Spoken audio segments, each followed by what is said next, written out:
New Joker movie has to be one of the worst films of 2024. I honestly couldn't sit still through this 2-hour mess. It felt like one of those never-ending Naruto filler episodes, and to make things worse, it was a musical. That's right, a Joker musical, and let me tell you, the songs are not only terrible, but felt shoehorned in just to stretch out the runtime. Now, you might be thinking, does it at least pay homage to our anti-hero Arthur Fleck? You know, the troubled man who became a villain hell-bent on chaos? No, not at all. In fact, this movie completely trashes the character arc that was so carefully built in the first film. So what's the point of this movie then? Well, it's pretty simple. Money. If you didn't know, the first Joker movie was only expected to make around $80 million, but it ended up earning a whopping $1 billion at the box office. It was an unprecedented success, especially for a DC film considering they've been struggling to win over audiences. I mean, they just had their entire extended movie universe canned and tossed into the shadow realm. But I guess that first Joker movie must have built a strong enough case to justify a sequel, something I doubt even Joaquin Phoenix saw coming. Sadly, the sequel is a complete disaster, and I couldn't stop wondering why they even bothered setting it in the Batman universe. The movie introduces Harley Quinn, played by none other than Lady Gaga. While her overall performance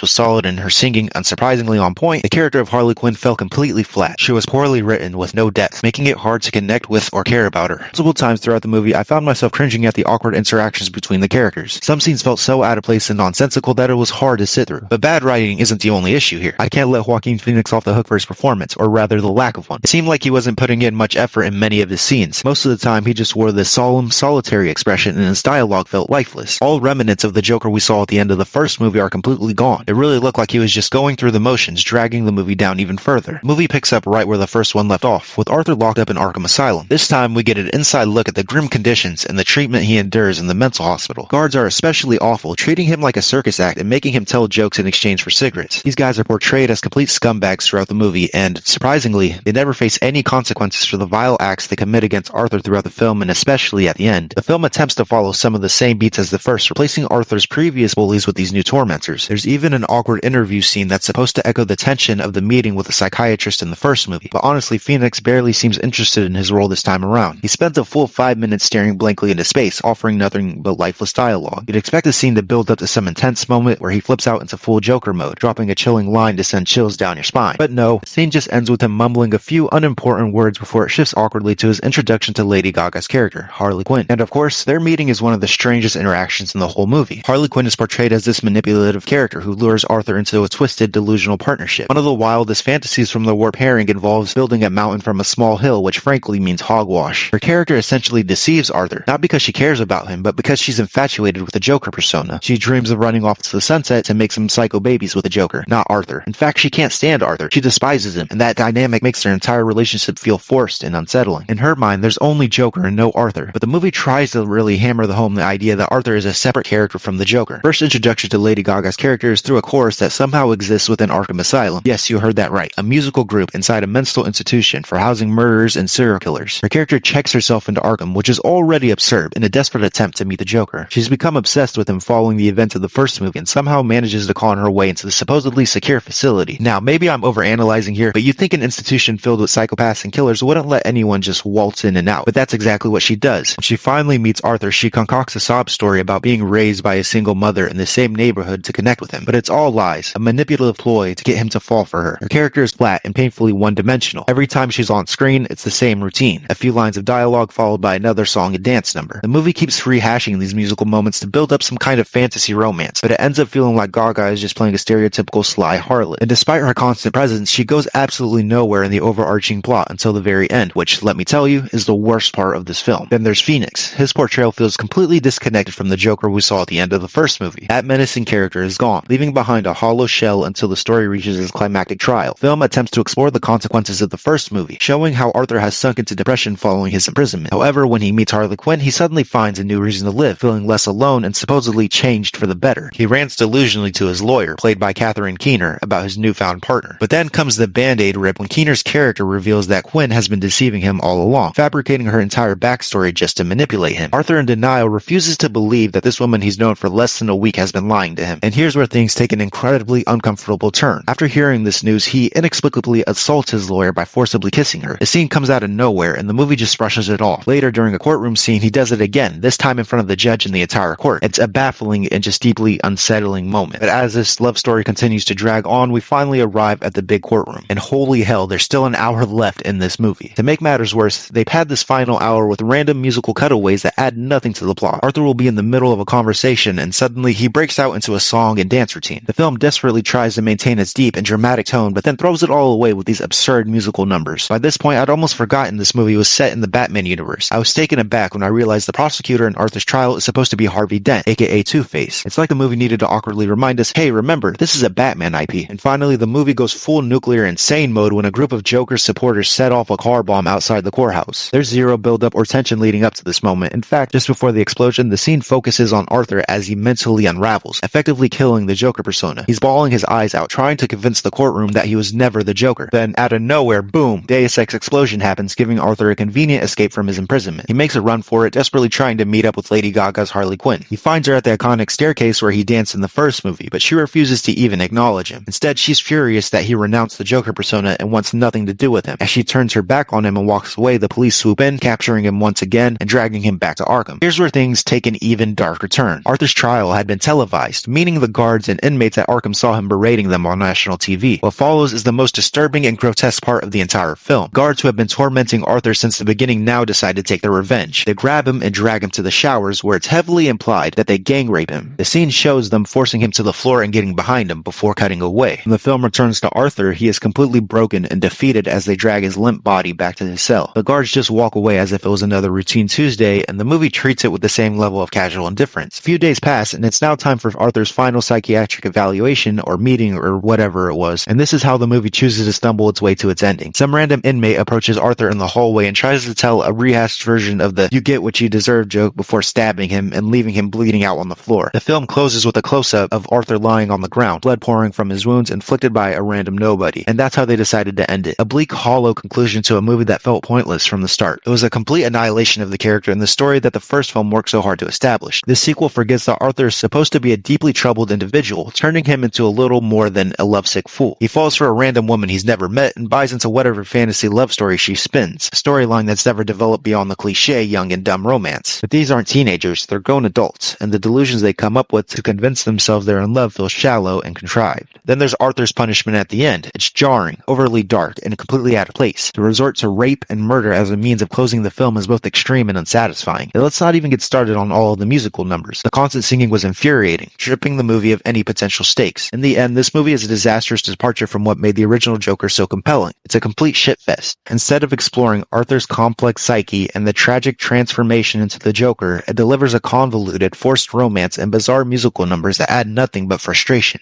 It's as if the film forgets its own identity, turning a story of a man's descent into madness into a chaotic, messy spectacle. By the time the credits roll, you're left wondering what the point of it all was. It's a sequel that not only fails to live up to the original, but actively undermines it, leaving fans of the first film with nothing but disappointment. Alright, well that's it for my movie review. If you guys want to leave your own, please leave it in the comments below. Thanks for watching, and have a good one.